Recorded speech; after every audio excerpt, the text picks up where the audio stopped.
В Москве я себя сразу почувствовала очень комфортно, безопасно. Я вот даже могу идти по улице, и у меня сумка, и я не должна постоянно думать, что кто-то ее у меня просто заберет.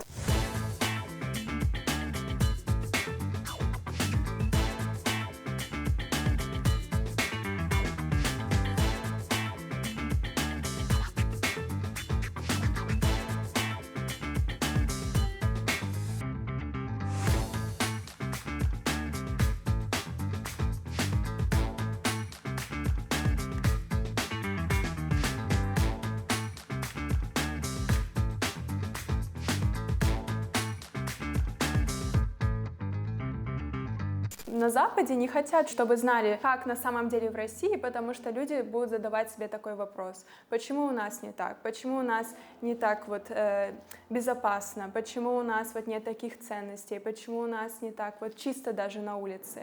И они не хотят, чтобы люди видели настоящую картину. Поэтому, когда американцы приезжают в Россию, для них это каждый раз просто огромный шок. Все, что они знали и верили всю свою жизнь, оказалось неправда.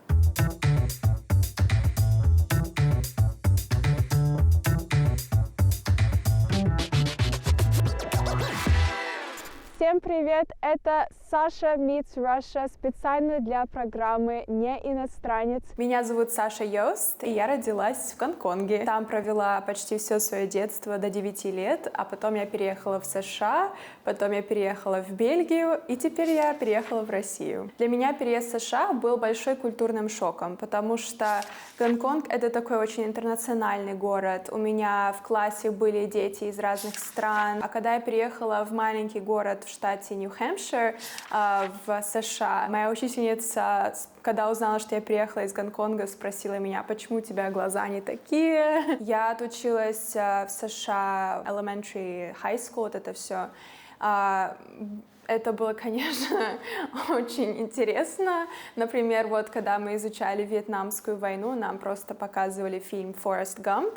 Вот такие были уроки. И плюс там все было как эти клише. Когда мне было 19 лет, я провела в России 1 год, как по-русски это будет gap year, свободный год, где я хотела просто посмотреть, как это жить в России. Я всегда знала, что я хотела вернуться опять в Россию когда-нибудь. Вообще мне больше нравится Москва по жизни. Петербург мне нравится больше для отдыха души, а Москва, она никогда не спит, здесь всегда такое движение, и мне хотелось такую атмосферу после университета, попасть в такой образ жизни, плюс это такой красивый город, здесь настолько безопасно, и по сравнению с Европой, в Брюсселе меня там ограбили. Там очень опасная такая атмосфера сейчас, особенно если ты юная девушка. И в Москве я себя сразу почувствовала очень комфортно, безопасно. Даже то, что я могу идти по улице, и у меня сумка, и я не должна постоянно думать, что кто-то ее у меня просто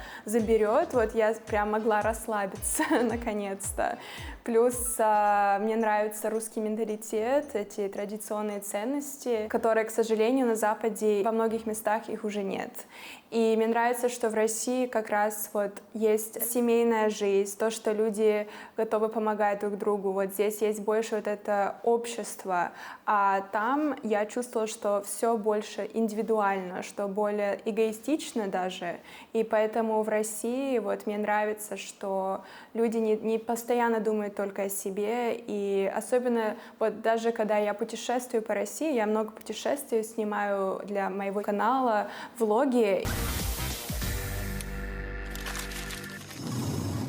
И когда ты попадаешь в деревню или в другие места, просто каждый раз меня шокирует насколько люди всегда готовы помочь, насколько они открытые, добрые, душевные. Есть стереотип на Западе, что русские очень холодные, что они все такие суровые и страшные, что они тебя там убьют. А на самом деле это просто неправда. В жизни русские настолько просто открытые, душевные люди, и их надо понять. Вы мне оба понравились. Я снимала видео для моего канала в селе Медведь. Я хотела сделать такой эксперимент, помогут ли американки в селе в России. Let's go! but where do we go? И я вот просто ходила с камерой по-английски и спрашивала там, можете ли мне помочь, как мне отсюда выбраться, как мне попасть обратно вот в Великий Новгород. И я хотела доказать иностранцам, что даже в селе в России тебе готовы помочь. Я была вот в Выборге, в Калининграде, в Мурманске, в Абакане, в Пскове, в Архангельской области была, в селе Березник, там снимала хоккейную команду бабушек, потому что, оказывается, в России бабушки могут играть в хоккей, да еще и очень хорошо. Я была на Мань-Пупунёре, это республика Коми. Я поехала туда с другими иностранцами на неделю. Мы были на снегоходах. It's really magical. Тайга, вот эти столбы, это просто не описать в словах, насколько это красиво. И столько мест вот таких в России, которые я хочу увидеть. Американцы, они очень... Каждый раз, когда они приезжают в Россию, вот насколько я видела, и вот знакомые, которые приезжали, и вот моя тетя, которая приехала в Россию, для них это огромный шок, потому что ты просто видишь, как у них все эти стереотипы просто рушатся перед их глазами, потому что вот они ожидают, что они приедут в такую страну, где вот медведи по улицам бегают, и вот водка да балалайка, и все такие страшные, и серые, и грозные, а приезжаешь, и совершенно другая картина, и просто для них это такой шок, и американцы начинают задавать себе такой вопрос, а почему у нас не так? И вот это начинает и мне кажется, на Западе не хотят, чтобы знали, как на самом деле в России, потому что люди будут задавать себе такой вопрос. Почему у нас не так? Почему у нас не так вот безопасно? Почему у нас вот нет таких ценностей? Почему у нас не так вот чисто даже на улице?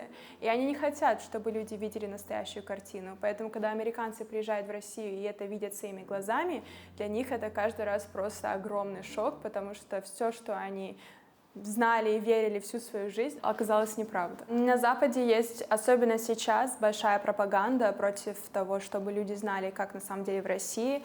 Большая пропаганда, что в России на самом деле вот так ужасно и плохо. Я постоянно с этим сталкивалась.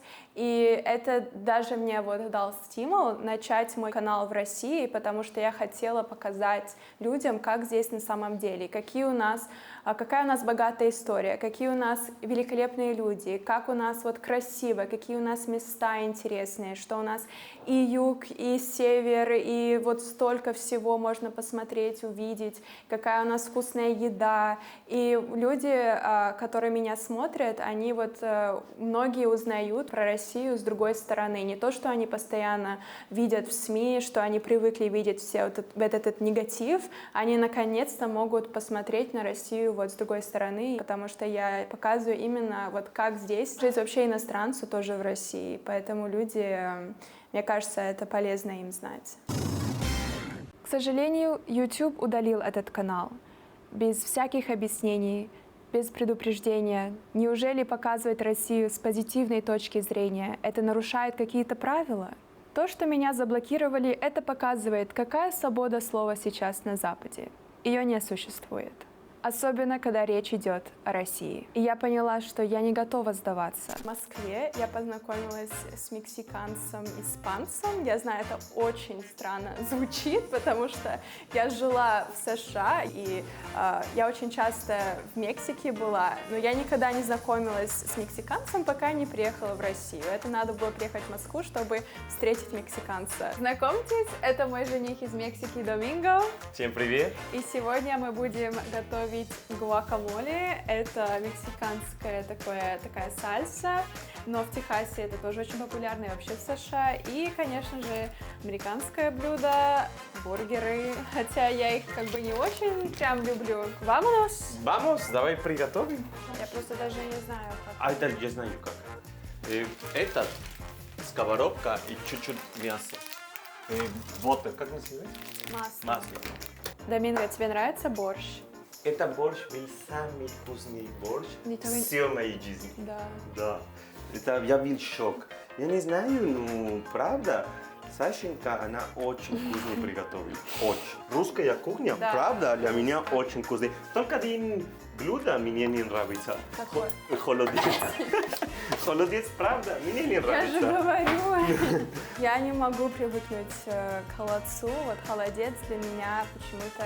Я пыталась его и с горчицей, и с картошкой, и с хлебом, но он не... Я не могу, я просто не могу. И многие иностранцы, вот, с которыми я общаюсь, тоже вот для них единственное русское блюдо, которое они просто не переносят, это холодец. Извините всем, кто любит холодец, но я не могу.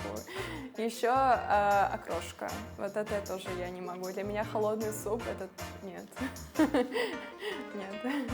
Очень популярно, если ты хочешь, чтобы что-то сбылось, надо постучать на дерево. Knock on wood называется. Вот, я надеюсь, мой бургер будет вкусный. Постучала на дерево.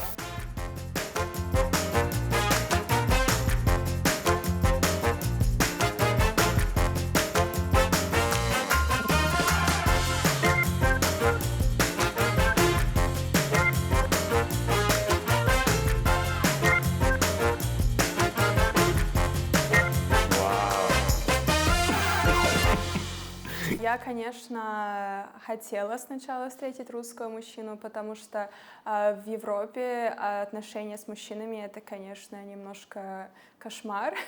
Там просто, например, все на первое свидание, все надо вот как девушка должна платить. Потом там один раз вот я была на свидании с бельгийцем, он мне открыл дверь в ресторан, а когда приехало такси, он говорит: ну я же тебе уже один раз открыл дверь, теперь ты сама.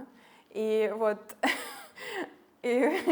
да, и там один раз на мой день рождения тоже я тогда встречалась с одним бельгийцем, и он мне ничего не подарил, как ни цветы, ничего. Я его спрашиваю: а почему ты хотя бы цветы не принес? Он сказал: ну если ты хочешь цветы, иди встречайся с флористом. И поэтому я всегда уважала то, что в России как-то вот мужчины умеют лучше ухаживать за женщинами. Все равно как бы здесь не потерялось то, что мужчина — это мужчина, а женщина — это женщина, потому что там эта граница, она намного как непонятная. Там уже как бы наоборот. Я наоборот себя чувствовала, что я там более мужественная, а он больше как женщина. И даже вот так как они одеваются, вот мужчины там, они прям очень за собой ухаживают, они такие стильные, причесанные, а женщины вообще нет. И поэтому вот я даже когда там на каблуках была, все вот на свидании, они всегда были в таком шоке, что как эта девушка вот носит каблуки на свидание, как это вот ты в платье, вот такое вот все. И здесь очень приятно видеть молодых красивых пар, где девушка ухоженная, где он за ней ухаживает, и вот мне это всегда нравилось, всегда хотелось. Но, к счастью, вот в Латинской Америке еще вот это сохранилось, поэтому с мексиканцем тоже все хорошо.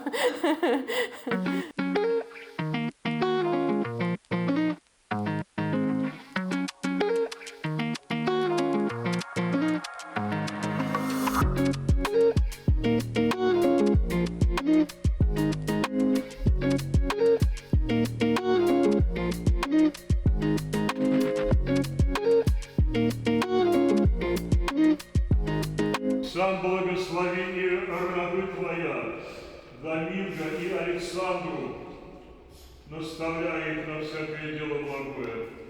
Яко милостивый человеколюбец Бог еси, и Тебе славу воссылаем, Отцу и Сыну и Святому Духу, ныне и присно и во веки веков.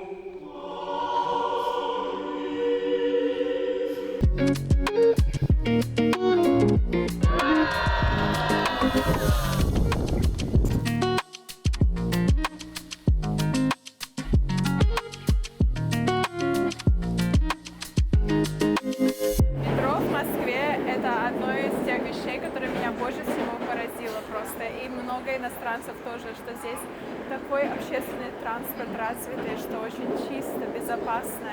И в США всегда, если ты без машины, ты никак никуда не сможешь поехать. Там везде нужна машина.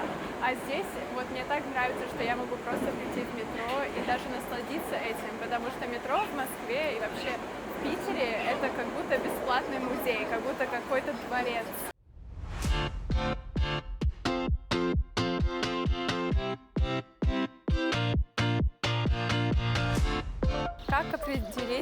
американца в любой стране — это человек, который пьет айс-кофе круглый год. Когда я в первый раз попала в Москву, вот у меня было такое чувство, как будто я вернулась домой.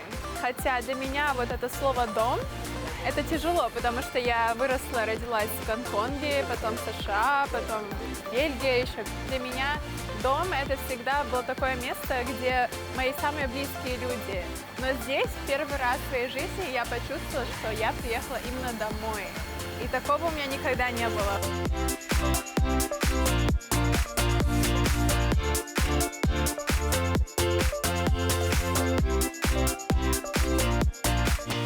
Россия принимает именно тех, кто ее любит, кто ее пытается как-то познавать, кто именно к ней относится с уважением, и вот она тогда тебя примет. Быть русским — это не то, что у тебя русский паспорт, потому что многие русские, у которых русский паспорт, они не так относятся к своей стране, как иностранцы, у которых нет, но они ее настолько любят, что, мне кажется, они по душе, они русские. Я 100% русская, в душе я русская. Я еще очень люблю петь, у меня мама музыкант, поэтому музыка — это всегда была часть моей жизни. Я волнуюсь. Sun in the sky, you know how I feel. Мне нравится, что в России дружба, она более глубокая, потому что вот в США я столкнулась с тем, что все тебе всегда улыбаются, и ты всегда чувствуешь, что да, вы типа друзья, а на самом деле потом узнаешь, что нет, там все более поверхностно. А в России вот если ты уже друг, то ты друг прям в любой ситуации, он тебя спасет. В России это, если дружба, это очень глубоко. Самый лучший способ мира между странами — это понимание. Если, естественно, у русских и у американцев разный менталитет, разные культуры, разный язык, но это не значит, что это наши враги. Мне кажется, вот, можно сохранить вот эту дружбу между странами. Но, к сожалению, сейчас мне кажется, США не очень хочет этого. США самая лучшая страна, вот все остальные не такие, как мы самые лучшие, и это начинает вот давать людям такое ощущение, как высокомерие, и тогда уже сложнее как-то вот сделать вот эту дружбу. Я мечтаю как-то помочь отношениям между Россией и США, как-то, не знаю как, но я хочу как-то это сделать. И я мечтаю, конечно, в будущем хорошую семейную жизнь, вот это все. И мечтаю больше путешествовать. Вот я очень люблю путешествовать, и моя мечта — это посетить все регионы России. Россия, я люблю тебя.